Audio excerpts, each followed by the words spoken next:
Welcome to another episode of Drilling It Down. This is your host, Wes Lyon, President and CEO of McGill Lyon Dental Advisories and co-editor of the McGill Lyon Dental Advisory. I'd like to welcome Tyler Ott with me, tax and business planning advisor and partner here at McGill Lyon. Tyler, welcome to the show. Thanks for having me. Always good to be on. So today we're going to talk about the 5 secrets to getting wealthy. And Tyler, they're pretty simple, aren't they?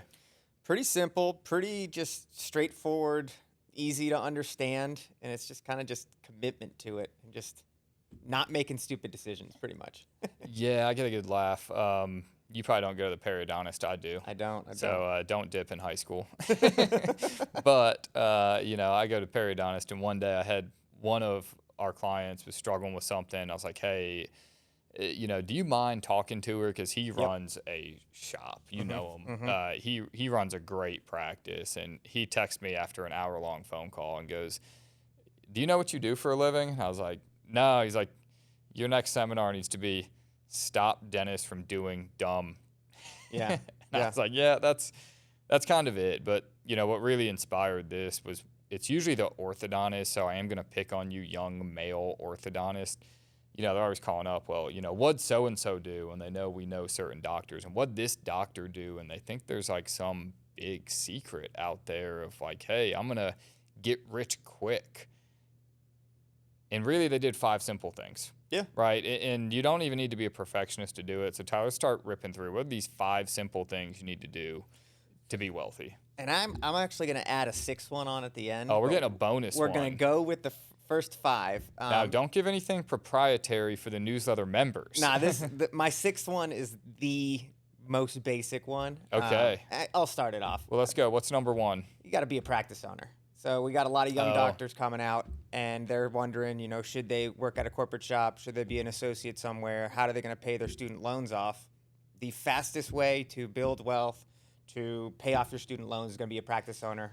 And that opens up all the tax saving opportunities as well. So. Yeah, I wanted to keep it to 5 clean ones, but we are assuming you already figured that one out. So if you're not a practice owner, we need to get you being a practice owner. There are some small exceptions. Like we have one client, he reached out. He's like, everyone tells me to be a practice owner.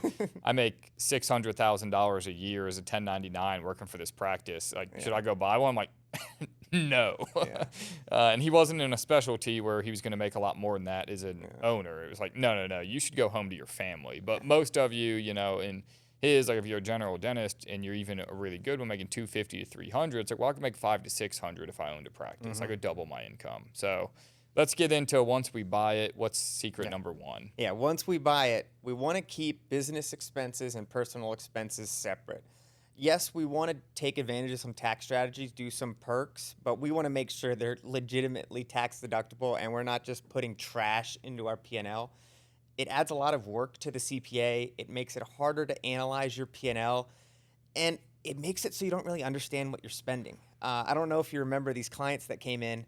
They literally put everything through the practice, and we just wanted them to know what they think they spend on a monthly basis, just overall on themselves, and they couldn't give us a number. They had to pull credit card statements for the past year. They actually made me do it, which is fine. It's part of our service, but I went through every single credit card statement they had. You're not even the one I was thinking of. Okay. So we had another one, and, they told us that their private school was tax deductible. They pay for it through the practice. And I was like, your CPA doesn't actually deduct your private school tuition as a business expense. But same thing, you ask them how much they're spending, and part of it is, look, if I'm going to go on CE and it's kind of a mix of vacation, travel, like, no, we need that to go on the practice and be written off. But you're paying your kids' private school tuition. In this case, they were marketing as a distribution. There's no tax fraud going on. It was fine. But you ask them, they're like, well, the practice, profitability is tanking. It's not. It's cash flows tanking because they're using the practice checking account as their personal piggy bank. Yeah. And nobody that does that comes in here and has a huge balance sheet. Like when I wrote this article, I put in general, like, hey, what are just the simple things without getting too complicated? Because the complicated stuff is for our paying subscribers. But what are just the simple things that people do? And all of them, they run clean. So when I run, money out of the business account into my personal account, it's marked as a partner distribution on the P&L, so I know, hey, I took this much out and it either went into the brokerage account or I spent it. Like, I don't need to go through the practice P&L to figure out how much I spent. I need to go, hey, I took out X amount of distribution. I go to my brokerage account. I have X amount of contribution. Whatever the difference between those two numbers is, I spent. I don't need to be a rocket scientist. I don't even really need to use a tracking app to figure out how much I spent. It's just this much came into my personal life. This much went into my personal savings. The rest of it disappeared. Yeah, you touched on something there, and it really throws off a lot of the financials, like a lot of the cash flow. I don't know how many of you guys go into your QuickBooks, but you have these things called statements of cash flows, and you're thinking these expenses are tax deductible expenses. They're really getting triggered as distribution, and it throws off, when we're looking at your P&L, it says that your net income's this, but you're not seeing all that net income go into your pocket because it's a non-deductible expense that's getting treated as distribution, and they go, where's the money? Well, you already spent it. You just spent it on a non-deductible Or, we ask them, like, oh, well, did you take distributions of $200,000? I didn't take any distribution. It's like, well, when we dig into the dirty details, it's like, well, you spent $200,000 through your business that wasn't deductible, so the CPA marked it as distribution. So you really, what we're getting at here is, though, you want to have clean financials for both. And, like, you don't necessarily need clean financials on your personal life. It's just if the practice life is clean, like when we're analyzing a client situation, if the practice financials are clean, we can simply go to the brokerage account statement and it'll show us contributions for the year were X, and we can pretty much hone in on what they spent. And when that happens and we tell a client, hey, you told us you were spending 16 grand a month, but my calculations are showing 25. Whenever we tell that to a client with clean practice financials, they don't look that surprised. They go, yeah, I could see that. That makes sense to me. They start doing the math in their head, how much they're taking out, and they go, yeah, I think you're right. But when you get somebody who comes in here, and this is always the same, it's, hey, we just use the practice checking account to pay our personal credit card bill, pay everything because there's money in there. We don't have to transfer it. It just seems easier. Hey, you're actually spending $25,000 a month, not 15. They go, no, we know we're spending 15. It's like, no, I know you're spending at least 25. I've tracked it. They lose control over that, and then they stop saving as much because they think they're saving more of their cash flow than they really are. They think they're saving a third, which we're going to come to that one, but they're not. They're saving 5%. They're saving a third of what hit their personal checking account, which ain't very much money. And when you lose track of how much you're spending, it's like, hey, we don't care how much you spend. We want to enjoy life. But if you're spending $30,000 a month, you need a lot more than the person spending 15. You need double the amount of money to retire. So we need to keep these things clean and separated. And I know it may be, a hit to your confidence for some of you doctors that like doing your P&Ls and like doing your statements. But if your accountant or your bookkeeper is willing to do your P&Ls for you and make them clean, it just makes it so much easier for us to do our jobs and analyze, what's going on with the practice. And also it just makes it easier for you to actually understand how profitable your practice truly is. I should have let you in my head. I've got an article coming out in the next month or two about the importance of clean financials. So we'll touch on, make sure that if you're not a subscriber, you go to newsletter.mcgillandlyon.com, $300 a year. If you have 15 minutes per month to read it and can implement even half the ideas in there, it's the best investment you ever make. But we're going to have one coming out on how the balance sheet ties in, how it helps avoid getting embezzled. Like, having clean financials matters, and you shouldn't be necessarily doing it yourself. But Tyler, let's jump in. What's number 2 on the list here? So it's how much should we be saving? So if I'm making, let's say we're a practice owner, profit to owner of an S corporation is $600,000. Now that includes salary, that includes net income. How much of my that? $60,000 of CE because I took my family to the suite, everything. So how much of that $600,000 should I be saving? A third. Okay. A third's going to go to taxes, roughly. Now, if we do better tax planning, again, that's kind of proprietary to the members, but we do better tax planning, we can get that down less. But just for general rule of thumb, if you spend a third, you save a third, and the government's going to take roughly a third, unfortunately, you're going to be in good shape. And the example I put in there is one I constantly talk about, but I was speaking in Boston. I caught a late flight home. I'm sitting on my back deck in Fort Mill. It's before I had kids. It's like 1 in the morning and my phone rings. I'm like, well, who in the world is calling me at 1 in the morning? This doctor is freaking out. And he's like, Wes, I loved your presentation. I did none of that. Nothing you told me to do. And then he goes, and I already sold my practice, and I am just like, I can't help you. So I start poking around. I'm trying to be nice. Find out he has $6 million, and he's like 70 years old. I'm like, dude, go have a drink, relax. You did everything else wrong, but you clearly saved a third. Mm-hmm. And if you just save a third of your money, even if it's not tax efficient, even if you overpay your taxes, you're going to be fine. Like, it's the simplest financial advice you can give anybody. Save a third, spend a third. For the young doctors listening, do include the practice loan payment in that third. It's just going to be really hard. I'm making $600 and, the government's taking $150, $200.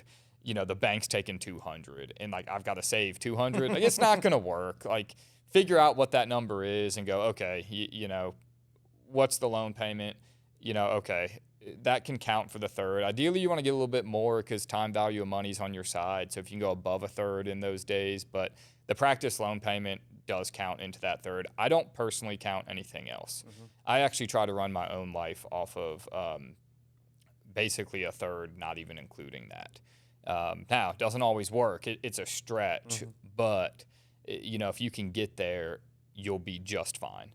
And we're talking savings in all accounts, right? So we're all talking accounts. So I'm talking about your retirement, everything. So like usually when we work with a young practice owner, right, we max out their retirement, their Roth IRA, their HSA. We make the loan payment. And usually if somebody's just bought the practice, it's like $1,000 a month going into a brokerage account. It's not a lot of money. It's just reality. And that person is in that third, right? But then when that loan payment falls off, you got to redirect that money in. And a lot of people, they don't start with that third because they got the loan payment. Oh, I'll save the loan payment later. It'll be fine. And they don't do that calculation. And when the loan payment falls off, it tends to fall off when life gets really expensive with kids.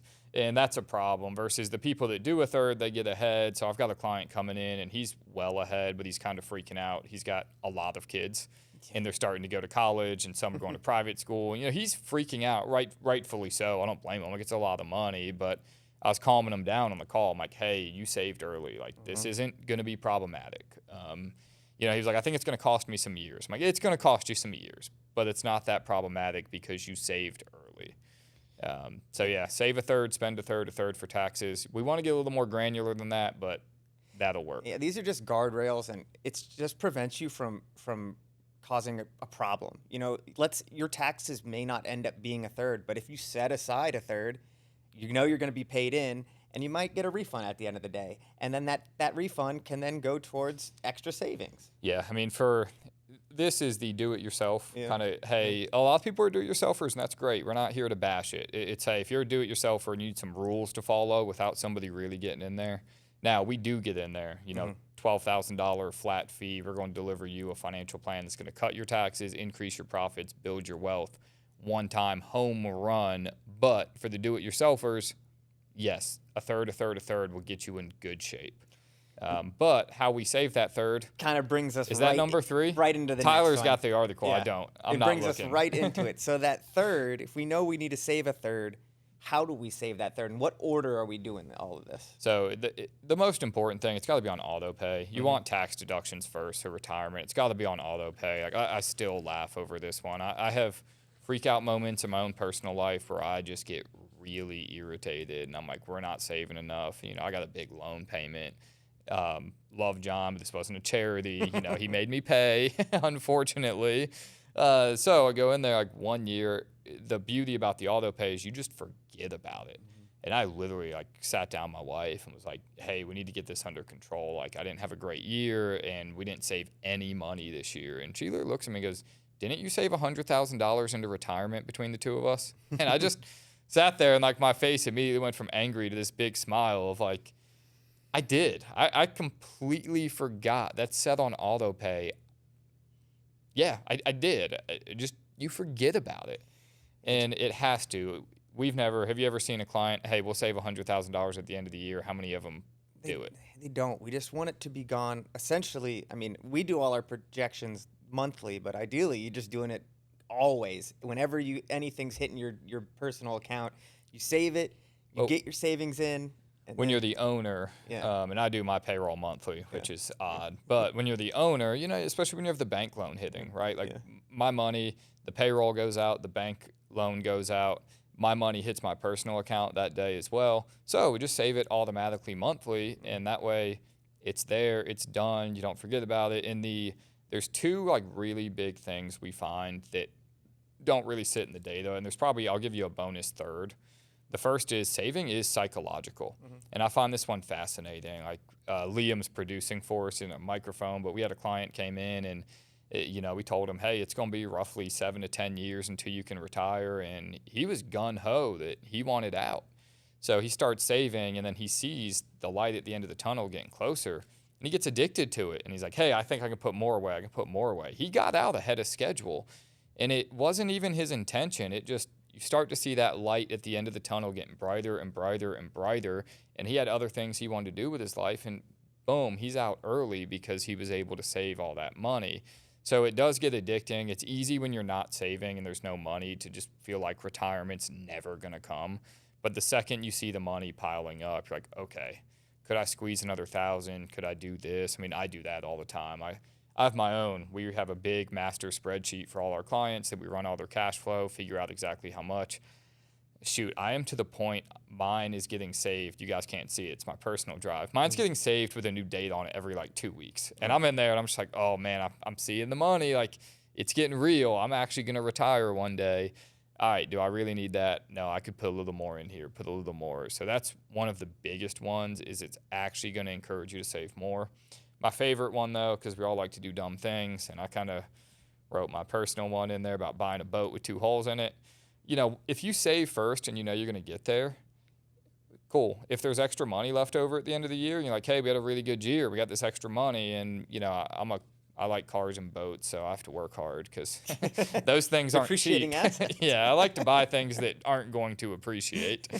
Then you just go and you're like, you know what? Is this, I laugh, I call it a dumb financial decision. It's not a dumb financial decision if you can afford it. And if you save the money first and you know exactly how much you're supposed to save and you're getting on track to your goals, then life is short. Enjoy it, right? That leftover money, great. We wanted to do this. We wanted to take the vacation. Whatever's important to you, if you just save the money first and it's there, you can spend it guilt-free. And there's nothing more freeing than going and just knowing, hey, my goal was to save X. I saved X. I got $30,000 left over, and I want to buy whatever. And I need to stay off Facebook Marketplace because I can make $30,000 disappear in about 10 minutes if I want to. My wife gets mad at me. She's like, get off of there. You're going to buy something. Last one I was going to bring home was going to come on the trailer. I made the mistake of telling my wife ahead of time. I've learned to ask for forgiveness when things don't drive themselves home. Yeah, that's probably not the smartest financial purchase there, but. Oh, great enjoyment, though. I love fixing old cars. But then the third bonus one is you actually get a higher return through dollar cost averaging. So when the markets are down, you're actually buying more shares. So even though you might read that, hey, your time-weighted rate of return might only be 7%. Well, if you put $20,000 in the market when it was down 20%, that $20,000 grew by more than that 7. So you're going to get a higher return, which is the bonus tip. But you got to do this in order to be financially successful. Like these items we're going through aren't really recommendations. You're going to have to do them if you want to get wealthy. Yeah. And if you're not saving, if you don't think you're able to save, that's probably throwing some red flags that maybe there's something else going on. Maybe we're spending a lot more than we should be, or maybe the practice isn't as profitable as it should be. And that might be time where you need to dig into the practice financials or dig into your personal spending to see what's going on there. Yep. What's our next one, Ty? Next one is one of my favorite phrases that I've learned since I started work here. Is one of our recommendations is one house, one spouse if you're trying to make the financial independence on time. Look, we help a lot of people buy second homes at the right time, right? Like we had a client come in. He actually ended up donating the home, but he wanted to figure out how to sell it. He was going to give a bunch of money to charity. He wanted to sell this house, and I was prepared to go over it with him, and we sit down at the table, and he goes, Wes, sorry to put you through all the work, but man, my grandkids are like a revolving door at this house all summer. It's the best thing I ever did. And it's like, great, he could afford it, great timing, but when you're buying it at 30, 35 because you think you can afford the mortgage, it's going to cost 3 to 5% of the cost of the home annually just to run it. So a $1.25 million vacation home is going to cost you in the ballpark of 11 to 12 per month. And it's not every month, but when that roof goes, when a hurricane hits, whatever happens, you don't believe me, go try it. I promise you it's going to cost more than you think. And I think I had run the math in the article there. For those of you that aren't reading it, go check out the actual article. But it was about, hey, you could have the second vacation home, or you could spend $35,000 a month vacationing wherever you want and still have $10 million extra over 30 years instead of the home. Exactly. So build your wealth first, buy the home, and then one spouse. Oh, boy. People don't realize that when people get divorced, the expenses are not half and half. They're like 90%, 90%. So they almost double. You got 2 homes, invest in your marriage, marry the right person, make sure your marriage is going well. It's a lot easier to go to work, handle stress when your marriage is going well, and also it's terrifying financially to recover from. It makes it so hard. I see a lot of clients sometimes where I look at their P&Ls, I'm going through their cash flow, and this looks great. This is a great practice. And their spending's not too bad, and I already spoke with them, so I know that that's their real spending.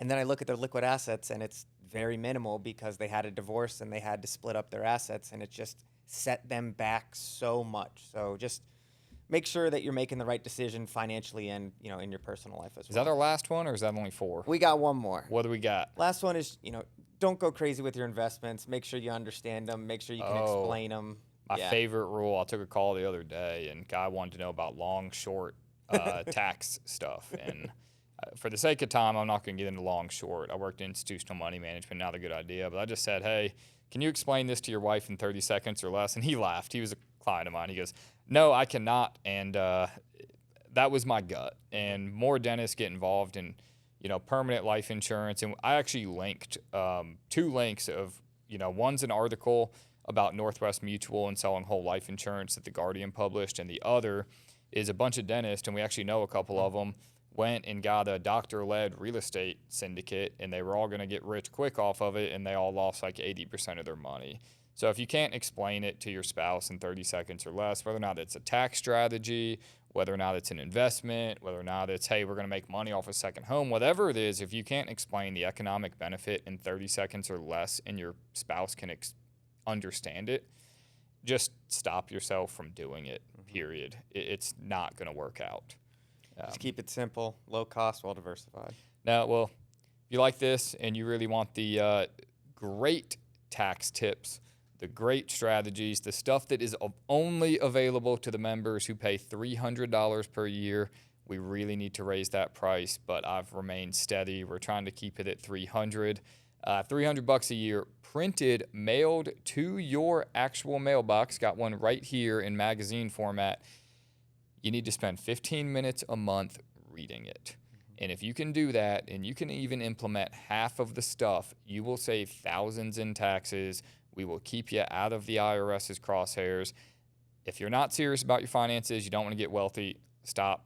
Go ahead. Don't subscribe. It's not for you.